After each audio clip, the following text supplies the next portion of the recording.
In the center of the old world resides the Empire. This mighty nation has stood for thousands of years thanks to the unified efforts of men and the courage of its brave leaders. In recent times, however, the Empire has grown more reliant on the effort of its emperors to hold the nation together as religious fanatics and greedy elector counts try to tear it apart. The most recent emperor is Karl Franz, who comes from a family that has maintained the throne for the last 100 years, beginning with the Emperor Wilhelm III. Karl Franz is a direct descendant of Sigmar Heldenhammer himself, and is without a doubt one of the greatest emperors of all time. However, to understand him fully, we must go back to his beginning. Karl Franz was always destined for greatness. When he was just an infant, he would be saved in a miraculous event. His father, Emperor Luitpold, had decided to take his family on a journey outside of Altdorf. However, during this trip, a herd of beastmen, led by a group of minotaurs, ambushed the emperor, cutting down all of his Reichsguard in a matter of minutes before advancing on Luitpold and his family. It was at this time that the Wood Elves burst from Laurelorn Forest, cutting down all of the herd with volleys of arrows before vanishing once more without explanation. Thus was the Emperor and his son Karl Franz saved. Once safely back in Altdorf, Karl Franz began his journey from child into a man. He was educated by the greatest minds, taught warfare by grim generals, and trained in battle by master swordsmen. He was only just into his 20s when his beloved father, Emperor Luitpold, passed away. With the Emperor's passing, the throne of Altdorf was left empty, which as a side note is quite different than the throne of the Emperor. Karl Franz inherited the throne of Altdorf and became Prince of Reichland, finding himself suddenly thrust into the battle for the title of the Emperor. Karl Franz wasn't the only one who desired to rule over the Empire. Graf Boris Todbringer, the Elector Count of Middenland, also had his eyes on the throne. There were a number of other contesters, but Franz and Todbringer were the only real contenders. The political war was fierce, and despite the charisma and intelligence Franz wielded, along with his hereditary claim on the throne, things seemed to weigh in Todbringer's favor. The Emperor is elected with a majority vote between all who carry such power within the Empire. Each Elector Count, the Halfling Count of the Moot, and the Cult of Ulrich each get one vote. Between these powers, Todbringer managed to barely gain a lead over Karl Franz, but the Prince of Altdorf had an ace up his sleeve. The Church of Sigmar, who had 3 votes, refused to let Todbringer, who was Count of the Ulrich-dominated province of Middenland, upon the throne, as it would likely weaken their power. Thus, they sided with Karl Franz, and the new emperor was selected. However, due to this narrow win, within the Empire, Karl Franz has no small amount of political rivals who believe he should be removed from the throne, and someone more beneficial to their interests elected instead. His enemies include elected city officials, feudal lords, religious leaders, the heads of the colleges of magic, and even guildmasters. Karl Franz has to deal with and balance the interests of all of these parties. Should he fall from assassination or political misdeed, the Empire would likely soon join him. Now the leader of the Empire, his first act as Emperor was to strengthen the borders of his realm, personally leading assaults against the chaos-worshipping Northmen and the beastmen war herds of the deep forests. He won victory after victory, cementing his place as Emperor. Shortly into his rule, he decreed that state troops receive better pay and more rigorous training than ever before, giving speeches across the cities of the Empire that swelled the army's ranks.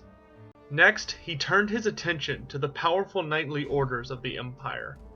In a prior age, the Knights of the Empire had left to go fight against the tyranny of Sultan Jafar in Araby and Astalia during what was called the Crusades. When they returned, the brave warriors created many great knightly orders, though they refused to fight alongside mere infantry. It was the brilliance of Karl Franz that finally brought an end to this.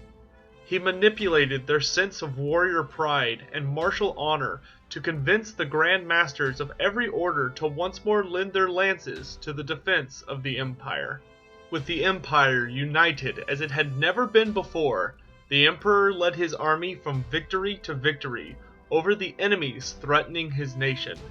He ended a border dispute between the Empire and Bretonnia with a devastating charge, convinced the Wood Elves of Athel Loren to help him slaughter a Minotaur horde, and rode to the aid of the dwarves by breaking the siege of Zufbar.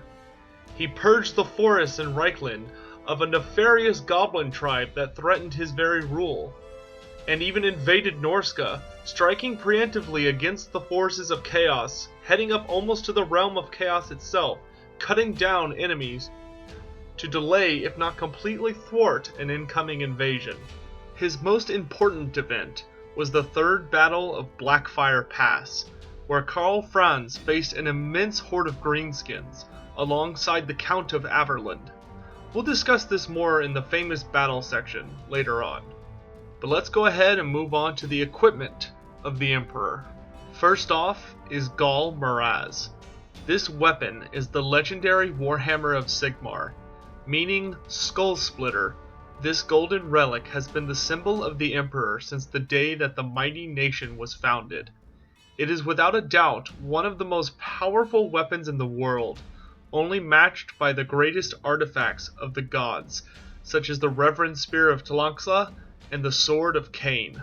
The Warhammer smashes aside all defense with contemptuous ease, shattering the bones of mighty dragons with a single blow, and splitting the Hellforged Chaos armor of the North like leather. So long as this weapon remains in the Emperor's hands, he is virtually invincible. However, the Gal Maraz is not the Emperor's only weapon. For although the Emperor, Karl Franz is also the Elector Count of Reichland, and therefore possesses the Runefang of that province. This weapon is one of 12, forged by the legendary dwarf runelord Alaric the Mad, for each of the original 12 tribes' lords who served under Sigmar.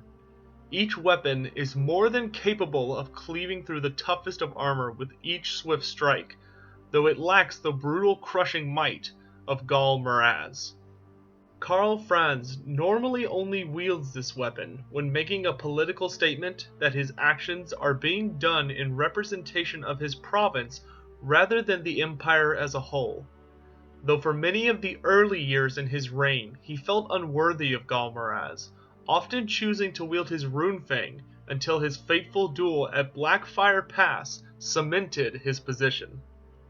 However, when it comes to the realm of defense, Karl Franz relies on the Silver Seal. This powerful artifact was forged by the mage Frederick von Tarnus for Emperor Magnus the Pious following the Great War against Chaos, which the Empire barely survived thanks to the Emperor's victory over Azavar Kul. It's that small cross amulet that he tends to hang around his neck, which you can see in the photo here.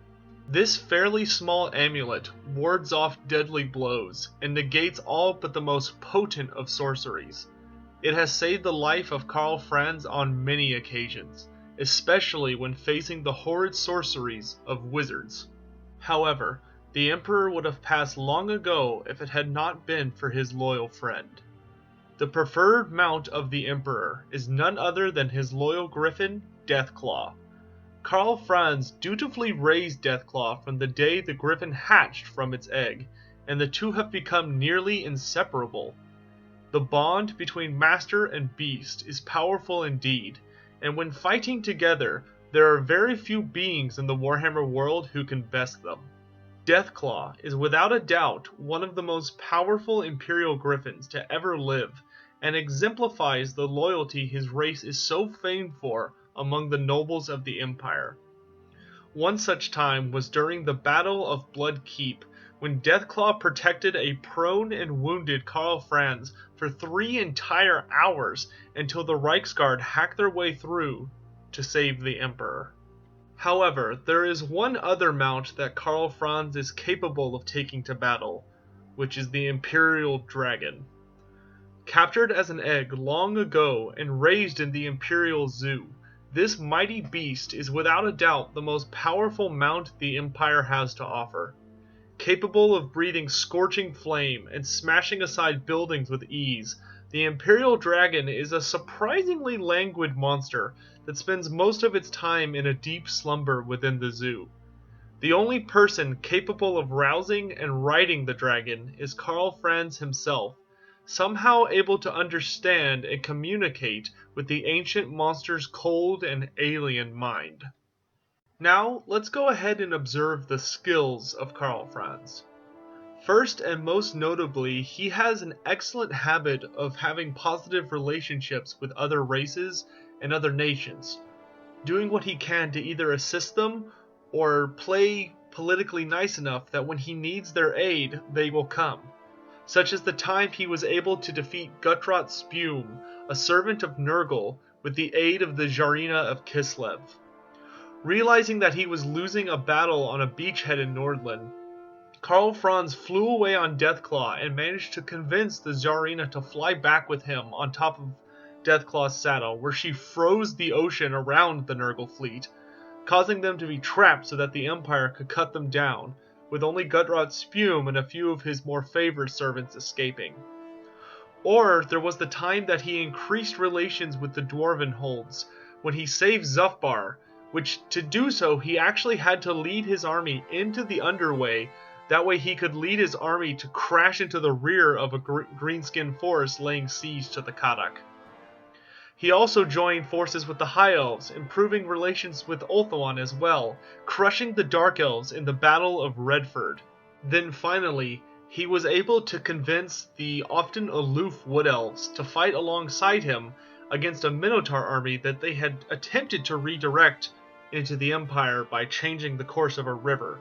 It was actually quite impressive that Karl Franz was able to not only enter Athel Loren, but gain the aid of the Fae for that battle. Franz is also a brilliant commander and a mighty warrior. At the Battle of Norduin, he broke the resplendent Knights of Bretonnia with a shattering charge alongside his Reichsguard. He steadied his army against Wa Spleenrippe, rallying them to have victory against the Orcs at the Field of Blood. He led his armies in a detachment of the Reichland Greatswords to victory against the forces of Chaos, smashing his way through their lines until he killed their lord, Morkel High the Savage, with a single blow from Gal Maraz. Despite all of these great attributes, however, the Emperor would have fallen long ago if it weren't for his allies. Alongside his loyal mount, Karl Franz also has the aid and friendship of Kurt Helborg, the Reichsmarshal, his personal champion, Ludwig Schwarzhelm, and the Supreme Patriarch, Balthazar Gelt. Truly, he has the aid of some of the greatest heroes in the Empire's history. And despite the fact that he's going up against terrible monsters and forces which no one man can hope to fight, that's the true strength of the Empire. That the Emperor is in fact never alone, and has allies at his back to help him fight back the darkness. However, in all of this talk of heroics, it's easy to confuse the Emperor's best ability as a mighty warrior or brilliant general, when in fact his greatest skills are in diplomacy and leadership. Karl Franz specializes in giving political rivals not what they wanted, but what they did not want others to have, such as the time he convinced the merchant guilds of Altdorf to sign the Convention of the Stink Act in 2506, which cost all of them huge fines and fees. They signed it not to help keep Altdorf clean, but to try and ruin their rivals financially. He also used this tactic to end the disputes between Talabecland and Stirland, which had been ongoing since the time of the three emperors, manipulating their hatred of one another to come to a conclusion that he was satisfied with. Then there was also the time he sent Balthazar Gelt to deal with aggressive ideas held by Nordland, but you'll have to go over to the Gelt video after this one to hear that tale. Now let's move on to the most famous battle for Karl Franz. In the year of 2520, Karl Franz received word from the Mad Count Marius Leitdorf that a massive horde of greenskins was coming for Blackfire Pass.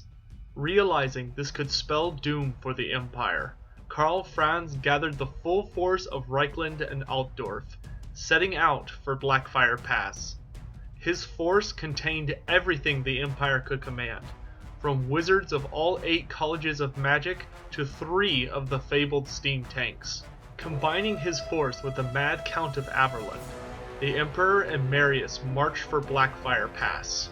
The battle was truly massive, as the soldiers of the Empire tried to stem the tide of Wa Ironjaw. Reichsguard crashed into boar riders, Hellblaster volley guns mowed down ranks of Black Orcs, and steam tanks crushed squigs underneath. The Empire line held steady until a berserk giant came crashing into the line, threatening to shatter the resolve of the Empire's forces. Thus, Karl Franz took to battle atop Deathclaw and slammed into the behemoth, finally cutting it down with a blow from Galmaraz, but not before Deathclaw was gravely injured, and the Emperor had to retreat to the command post. Karl Franz watched as the Imperial forces repelled the Greenskins again and again, hoping that victory could be claimed. That is, until he noticed a disturbance from the northeast. The Emperor watched in grim silence as a massive group of boar boys, led by Warboss Vorbad Ironjaw himself, broke through the Imperial line and slammed into the artillery. Soon, the Empire's soldiers found themselves fighting on 2 fronts as the boar boys circled around behind, and the line began to crumble in panic. Quickly, the left flank disintegrated into a rout, and only the right and center lines held. In the center, a group of greatswords battled on with resolute determination, side by side with Count Marius. It was here that Vorbad Ironjaw slammed his massive boar into the fighting, cutting men down with ease until he went up against Marius. The Count of Averland managed to strike Vorbad's mount from under him. However, this only proved to enrage the warboss. Leitdorf was a competent swordsman wielding a runefang no less, yet he was absolutely no match for Vorbad. Ironjaw managed to beat aside Leitdorf's defense pitifully as if fighting a child, and picked up the Mad Count, slamming him against the ground into submission, before he picked up Leitdorf and snapped his neck with his bare hands. The Emperor could only watch as his friend, Marius Leitdorf, the Mad Count of Averland, fell dead before the celebrating Orc warboss. Karl Franz called for a warhorse, and demanded that his Reichsguard gather up. For even as he watched most of his army begin to break and flee, Karl Franz only cared about one thing, and called for the charge. The Reichsguard, led by their Emperor, slammed into the personal guard of the Orc warlord. Vengeance burned in Karl Franz's heart as he swung Galmaraz into Vorbad's shoulder. The blow caught Ironjaw's attention, and the two began to exchange a flurry of blows. Despite his skill as a warrior, the Emperor felt his strength sapping with every swing. He could not match the inhuman constitution of the Orc, and bit by bit was driven to his knees in exhaustion. Vorbad laughed in victory as both armies turned to watch, none noticing as Karl Franz prayed for deliverance. He prayed to Sigmar for strength, and his sincere prayer did not go unanswered. A blinding aura radiated around the Emperor as Galmaraz burned with golden light.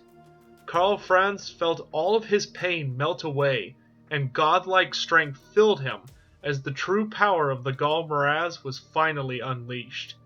the Emperor launched himself towards Vorbad, and the war boss felt fear for the first time in his long life, as he saw not Karl Franz, but a mighty barbarian dressed in fur coming for him. Vorbad Ironjaw attempted to check the Emperor's blow, but was too slow as Karl Franz slammed the warhammer into the orc's head, shattering his skull with a single blow. Thus did Vorbad Ironjaw die, and his horde's morale shattered as they witnessed the man who killed their leader. Just like 2,000 years prior, the orcs routed and fled. Although it cost him the life of a dear friend and many of his soldiers, Karl Franz won the third battle of Blackfire Pass, and the Empire was saved once more. But more importantly, the true power of Galmaraz had finally been unleashed, and the Emperor became one of the world's mightiest warriors. And that will wrap up the famous third battle of Blackfire Pass. Now, as always, I'm going to do a brief outline of what happened to Karl Franz during the end times. He was pretty active in the first book for the end times. The Empire was beginning to have a lot of trouble on almost every front, and he was dealing with many of those. He attempted to rally all the nations of order, but unfortunately for him, the elves, the dwarves, Bretonnia, many of the other nations were sort of wrapped up in their own business and did not very quickly respond to the cry for help. He fought in a couple of battles, but the most noteworthy things that happened were he gave Galmaraz to the boy named Vultan, who was believed to be the incarnation of Sigmar. When he did this was also when Balthazar Gelt revealed his power to do necromancy, and the Emperor was actually the only person who did not condemn him for it. If anything, Karl Franz saw him more like a lost son, a lost brother, who had made a terrible mistake, and actually really wanted Gelt to come back, but Gelt was so ashamed, and the rest of the Empire was trying to hunt him down, that he instead fled to go hide alongside Vlad von Karstein. This was also when the Changeling attempted to assassinate the Emperor, but he was killed, most notably by Deathclaw and Ludwig Schwarzhelm. After Karl Franz gave the Galmaraz to Vultan, he went and participated in the Battle of Hefegen, when, after Gelt revealed his necromancy, the Church of Sigmar backed out of the Auric Bastion, which caused it to collapse, and chaos finally forced its way through. During this battle, he faced a Great Unclean One and a couple of other great monsters. This is also where Crom the Conqueror fought Luther Huss and Vultan. However, this is when the most important event, which was the fall of the Emperor. While he was fighting, a zombie dragon ridden by none other than Wallach Harkin, the leader of the Blood Dragons, showed up, and he had actually thrown in his lot with Khorne. And without the Galmaraz, Karl Franz was not able to defeat the sire of the Blood Dragons. And by sire, I don't mean like Aberash, I mean like he was the one who created the Order of the Blood Dragons. When he fell, it was presumed he was dead, but in fact he was still alive, though very injured, because Deathclaw had managed to save him from the plummet to the earth, although it broke one of Deathclaw's wings. So he was in enemy territory because Chaos kept expanding south, but managed to survive until he was eventually rescued by Gregor Martark, who is the Supreme Patriarch that took over after Balthazar Gelt, who was an Amber Wizard. Martark healed Deathclaw, and the two of them returned to Altdorf for the final battle against the Glotkin. The fall of Altdorf, as it known, was the culminating battle of the second book, which was Glotkin in the End Times. It involved 3 armies of Nurgle, each led by one of his greatest champions, and the poisonous influence of Festus the Leech Lord, which turned most of Altdorf into a pseudo Garden of Nurgle, so like it literally moved it into part of the Realm of Chaos. There was a huge battle. Bretonnia showed up to kind of try and save the day. This is where Lewin Leoncoeur died, killing Kugoth Plaguefather. Festus died to Vlad von Karstein, though Leoncoeur died to Festus right before that. Epidemius was killed by a Hellblaster volley gun. Tarux the Brass Bull was killed by Marcus Wolfheart. There was a bunch of special characters. It was a crazy big fight. Karl Franz showed up near the end of it when the brothers Glot showed up to try and perverse the city and turn it into Nurgle's direct way into the mortal realm. During the final fight, Karl Franz went up against the brothers Glot alongside Deathclaw, a couple of Reichsguard, and Kurt Helborg. And the fight was pretty insane, but at the end, Karl Franz was actually struck down, as was Kurt Helborg, and Deathclaw was fairly wounded but wasn't quite dead yet. But during this battle, Karl Franz, the actual Karl Franz, died. However, it was at this point that the elves undid the vortex in Ulthuan, and the Lore of Heavens, it turns out, had Sigmar's soul sealed within it the entire time by Tzeentch. How that happened is unclear, but it did happen. When Karl Franz died, as the life was leaving him, he made a prayer to Sigmar, and this called the gods' attention to him, and with Karl Franz's spirit moving on to the afterlife, Sigmar slammed, quite literally, into Karl Franz's body in the shape of a golden comet, and took over his body. And so when Karl Franz stood up again, the brothers Glot suddenly realized that they were facing what they thought was Karl Franz just having somehow gotten back up. Otto Glot was the one who originally had killed Karl Franz, but the three brothers suddenly found themselves vastly outmatched, as the Karl Franz Ascendant, as he was called, literally destroyed the three of them in about 2 shots.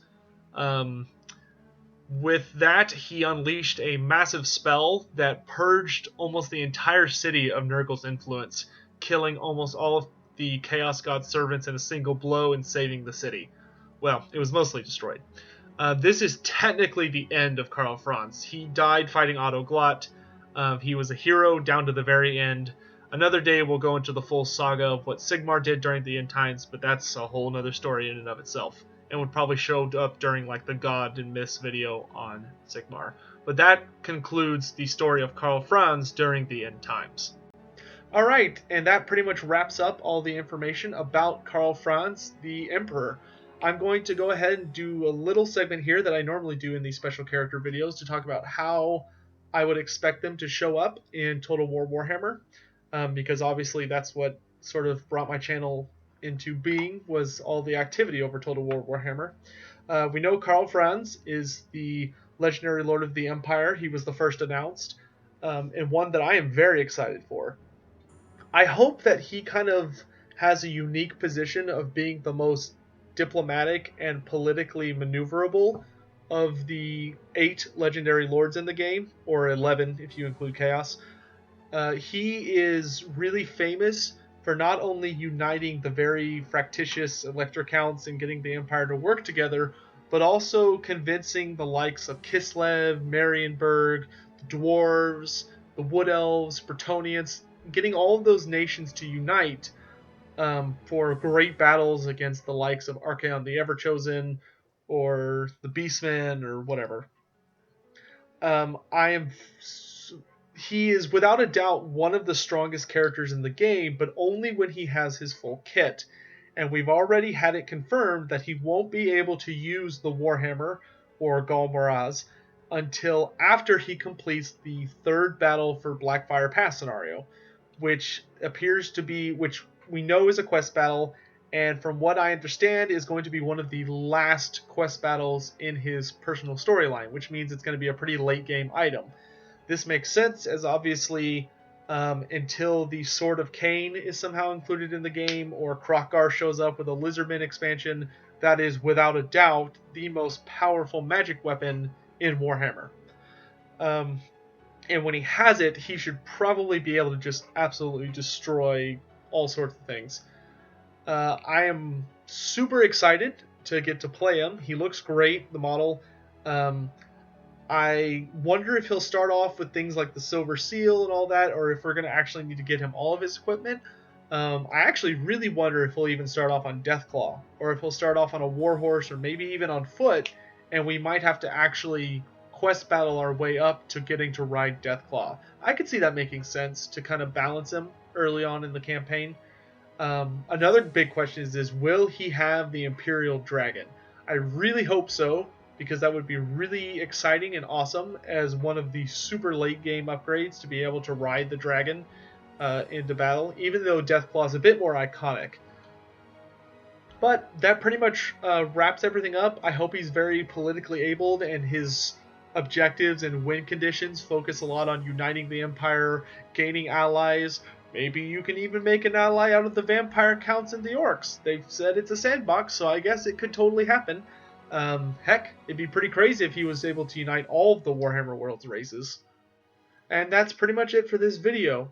Thanks for hearing me ramble. I hope you enjoyed it, and I hope this one was much, much superior to the original version I released. I'm sorry, I will never make a mess of a video like that again. I hope you're excited for the next video, which, as a hint, is going to be over somebody really big and bad, and he's a character on who the sun don't shine, so to speak. Quite literally, in fact. In any event, thanks for watching. I'm going to have an announcement here probably next video about an actual release schedule instead of just saying, okay, there'll be a video tomorrow or whatever. We're probably going to set something up like maybe a certain time on Monday, Wednesday, Friday, or the weekend, or whatever works best for me, but I'm still kind of working out the little kinks of that and trying to get a schedule up and running. That way you guys can know when to expect videos. And hopefully by next video I'll also have a Twitter account up. That way if you want to be assigned to that, I can just send out a tweet when a video's up, or you can shoot me questions on Twitter if you don't want to visit the subreddit or whatever. But yeah, please like, share, and subscribe, especially if you enjoyed this. Share it with your friends. For the question for today in the comments section, let's do which legendary lord do you think you're going to use for your first campaign? Are you going to take the stalwart dwarves under Thorgrim Grudgebearer? Are you going to unite the Empire under Karl Franz? Or are you going to invade the South under Archaon? Let me know in the comment section below which legendary lord you will use. Well, that pretty much wraps us up for tonight, so I hope you have a great day. Have a good night.